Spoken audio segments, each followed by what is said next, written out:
Hello everyone, आप सभी का एक बार फिर से एक नए वीडियो में स्वागत है। दोस्तों, हम कर रहे हैं हाफ ईयरली एग्ज़ाम अर्धवार्षिक परीक्षा 2022 के लिए हिंदी अनिवार्य का एक इम्पोर्टेंट प्रश्न पत्र मैं आपको दिखा रहा हूं। बहुत ही इम्पोर्टेंट क्वेश्चंस इसमें शामिल किए हैं और अगर आप पूरे में से पूरे नंबर प्राप्त करना चाहते हैं तो दोस्तों इस वीडियो को कंप्लीट देखिएगा, कहीं पर भी स्किप मत करिए, क्योंकि बीच बीच में मैं कई ऐसी चीज़ें बताऊँगा जो आपके एग्ज़ाम के दृष्टिकोण से बहुत ही इंपॉर्टेंट रहेगी। मैं इसकी PDF भी आपको अवेलेबल करवाता हूँ, जैसा कि हमने इंग्लिश में भी आपकी हेल्प करी थी। इंग्लिश में हमने जो इंपॉर्टेंट क्वेश्चंस आपके लिए जो जारी किए थे, तो आप उस क्वेश्चन से आपके क्वेश्चन पेपर से आपके एग्जाम में आपको बहुत हेल्प मिली। और इस तरीके से हम हिंदी अनिवार्य का ये प्रश्न पत्र करने जा रहे हैं क्लास 12th के लिए। आइए शुरू करते हैं। समय आपका 3.25 घंटे का, पूर्णांक 70 नंबर का। और इस प्रश्न पत्र को हम शुरू करेंगे क्वेश्चन नंबर 2 से, क्योंकि क्वेश्चन 1 जो है पहला प्रश्न है वो हमने पहले ही कंप्लीट कर लिया है और दूसरे और जो मॉडल पेपर्स होंगे उसमें फिर से हम आपका जो फर्स्ट क्वेश्चन रहेगा वो उसको कंप्लीट करेंगे। तो देखिए, पहला प्रश्न है, निम्नलिखित रिक्त स्थानों की पूर्ति कीजिए। और अब रिक्त स्थानों की पूर्ति वाले प्रश्नों से शुरू करते हैं। पहला प्रश्न है कि हिंदी भाषा के परिवार में लगभग बोलियां सम्मिलित हैं। कितनी बोलियां सम्मिलित हैं? दोस्तों सारे के सारे इंपॉर्टेंट क्वेश्चंस हैं। कंप्लीट इस वीडियो को देखिए, बिल्कुल भी स्किप करने की कोशिश मत करिए। अगर आप पूरे में से पूरे नंबर प्राप्त करना चाहते हैं, टॉपर बनना चाहते हैं, तो इस वीडियो को पूरा देखिए। तो पहला जो प्रश्न है इसका आंसर है कि हिंदी भाषा के परिवार में लगभग 15 बोलियां सम्मिलित है। आप एक एक प्रश्न को अच्छी तरह से याद कर लीजिए। इसकी PDF में आपको हमारा जो WhatsApp ग्रुप है वहां पर आपको मिल जाएगी, लिंक इस वीडियो के डिस्क्रिप्शन में दिया हुआ है। और इसी के साथ ऊपर मेरा WhatsApp नंबर आप देख रहे हैं राइट हैंड साइड कॉर्नर में, वहां से आप मुझे जो है वो कांटेक्ट कर सकते हैं। इसी के साथ हमारा जो टेलीग्राम चैनल है उसका लिंक भी इस वीडियो के डिस्क्रिप्शन में दिया हुआ है, तो वहां से भी आप ये पेपर जो है वो प्राप्त कर सकते हैं। और हमारा ऐप जरूर डाउनलोड करिए इसी प्रकार के मॉडल पेपर्स के लिए। दूसरा हमारा जो प्रश्न है वो ये है कि विचार विनिमय के मौखिक और लिखित माध्यम को क्या कहते हैं? तो विचार विनिमय का जो लिखित और मौखिक जो माध्यम होता है, विचार विनिमय का जो लिखित और मौखिक जो माध्यम होता है दोस्तों, उसे हम भाषा कहते हैं। ठीक है, विचार विनिमय के मौखिक और लिखित माध्यम को भाषा कहते हैं। तीसरा प्रश्न है, मेरा घर गंगा पर है, वाक्य में शब्द शक्ति कौन सी है? तो वैसे हमने जब शब्द शक्ति पढ़ी थी तो हमने देखा था 3 शब्द शक्तियाँ होती है। एक होता है अभिधा शब्द शक्ति, दूसरी होती है लक्षणा शब्द शक्ति और तीसरी होती है व्यंजना शब्द शक्ति। तो ये इसके अर्थ भी हमने देख लिए। तो ये जो प्रश्न है ना, ये लक्षणा शब्द शक्ति का है। मतलब ये कह रहा है कि मेरा घर गंगा पर है। अब गंगा के ऊपर तो हो नहीं सकता, गंगा नदी के ऊपर तो घर हो नहीं सकता, मतलब गंगा के किनारे है। तो इसमें लक्षणों के आधार पर हमें इसका अर्थ ग्रहण करना पड़ता है। तो इसीलिए इस शब्द में, इस वाक्य में लक्षणा शब्द शक्ति है। दूसरा प्रश्न है, फीचर लेखन क्या है? तो इसका उत्तर आप लिखेंगे कि फीचर जो है वो किसी भी सामाजिक घटना की रोचक एवं मनोरंजन पूर्ण व्याख्या है, उसे हम फीचर कहते हैं। नेक्स्ट प्रश्न है, 5वां प्रश्न, यशोधर बाबू के बड़े लड़के को कितने रुपए की मासिक नौकरी मिली थी? तो आप लिखेंगे कि यशोधर बाबू के बड़े लड़के को 1500 रुपए की मासिक नौकरी मिली थी। नेक्स्ट 6वां प्रश्न, जिस शरारती लड़के ने लेखक के सिर से गमछा छीना था उसका क्या नाम था?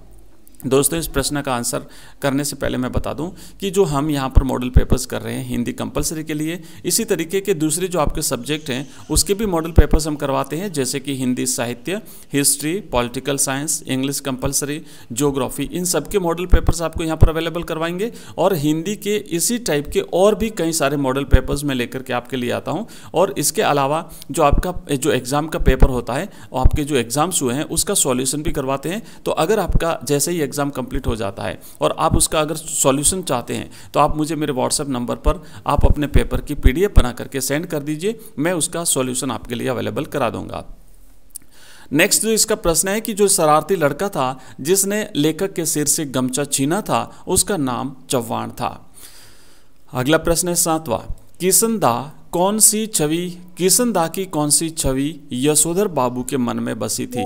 तो इसका उत्तर आप यहाँ पे लिखेंगे कि कुर्ते पाजामे के ऊपर ऊनी गाउन पहनना, सिर पर गोल विलायती टोपी और पाँवों में देसी खड़ाऊ एवं हाथ में एक छड़ी लिए हुए सुबह की सैर करते किशनदा की छवि लेखक के मन में बसी हुई थी। उस छवि को किशनदा कभी भूल नहीं पाए।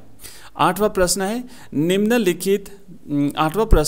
निम्नलिखित गद्यांश की सप्रसंग व्याख्या कीजिए। तो अब यहाँ पर देखिए एक गद्यांश है और यहाँ पर हम जो है एक इस गद्यांश की व्याख्या करते हैं। तो पहले तो मैं इसे पढ़ लेता हूँ फटाफट से जल्दी से और फिर हम इसकी व्याख्या कर पाएंगे। और व्याख्या में कई बार देखो प्रश्न आता है ना कि उपर्युक्त गद्यांश का शीर्षक क्या है। तो शीर्षक वाला जो प्रश्न पूछा जाता है उसका शीर्षक जो वो हमें लगभग पहली लाइन में मिल जाता है। अच्छी तरह से आप पढ़ेंगे इसके। चलिए तो पढ़ते हैं। लिखा है कि आप न जाने कितनी बड़ी बड़ी बातें जानते हैं। इससे यह हो सकता है कि वह चूरन वाला भगत हम लोगों के सामने एकदम नाचीज आदमी हो, लेकिन आप पाठकों की विद्वान श्रेणी का सदस्य होकर भी मैं यह स्वीकार करना चाहता हूँ कि उस अपदार्थ प्राणी को वह प्राप्त है जो हम में से बहुत कम को शायद प्राप्त हैं। उस पर बाजार का जादू वार नहीं कर पाता। भगत जी पर माल बिछा रहता है और उसका मन अड़िग रहता है। पैसा उससे आगे होकर भीख तक मांगता है कि मुझे लो, लेकिन उसके मन में पैसे की दया नहीं समाती। वह निर्मम व्यक्ति पैसे को अपने हाथ गर्व में बिलखता ही छोड़ देता है। ऐसे आदमी के आगे क्या पैसे की व्यंग्य शक्ति कुछ भी चलती होगी? क्या वह शक्ति कुंठित होकर सलज्ज ही न हो जाती होंगी?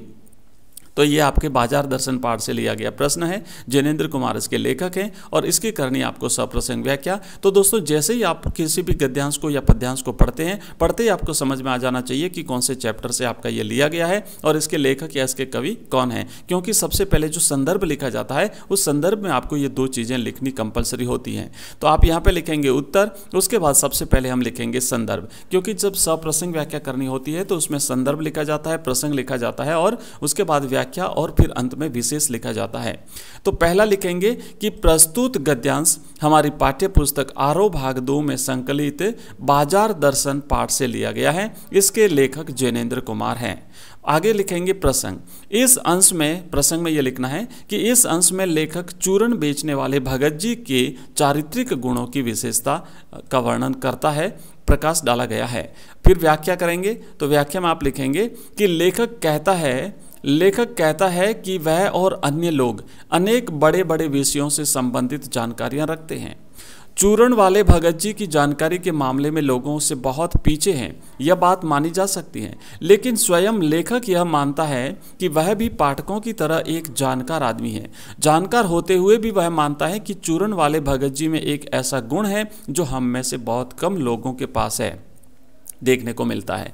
और वह गुण है भगत के मन में बाजार का जादू अपना प्रभाव नहीं दिखा पाता। वह बाजार जाता तो है तो ढेरों नई नई वस्तुएं वहीं सजी रह जाती हैं, पर वे भगत के मन को तनिक भी आकर्षित नहीं कर पाती हैं। इसके अतिरिक्त 6 आने रोज की अपनी कमाई पूरी होते ही वह चूरन बेचना बंद कर देता है। वह चाहे तो और भी पैसे कमा सकता है, लेकिन उसे यह स्वीकार नहीं है। अधिक कमाई का तनिक भी मोह नहीं है। पैसे को भी उसके स्वाभिमानी चरित्र को देखकर, उसके कठोर आत्मसंयम को देखकर अपने झूठे गर्व पर शर्म आती होगी। गरीब की निर्धनता पर व्यंग्य करने वाले उसे उसकी औकात जताने वालों का सारा अहंकार इस भगत के सामने चूर चूर हो जाता है। पैसे की व्यंग्य शक्ति धरी की धरी रह जाती है। व्यंग्य शक्ति को भी अपनी इस उपेक्षा पर बड़ी लज्जा आती होगी। तो ये हमने दोस्तों एक मॉडल प्रश्न पत्र किया है जिसमें हमने आधे प्रश्न ही लिए हैं और नेक्स्ट वीडियो में हम बाकी जो बचे हुए प्रश्न हैं इसी प्रकार के इंपॉर्टेंट क्वेश्चंस आंसर्स लेकर के बिल्कुल जल्दी आपके सामने आते हैं। लेकिन उससे पहले अगर आप नए हैं, पहली बार चैनल पर आए हैं, तो चैनल को सब्सक्राइब जरूर करिएगा और इसकी पीडीएफ के लिए आप हमारा ऐप डाउनलोड कर सकते हैं, हमारा टेलीग्राम चैनल ज्वाइन कर सकते हैं और हमारा व्हाट्सएप ग्रुप ज्वाइन कर सकते हैं। नंबर इस वीडियो के डिस्क्रिप्शन में दिए हुए हैं। थैंक यू दोस्तों वीडियो देखने के लिए, धन्यवाद।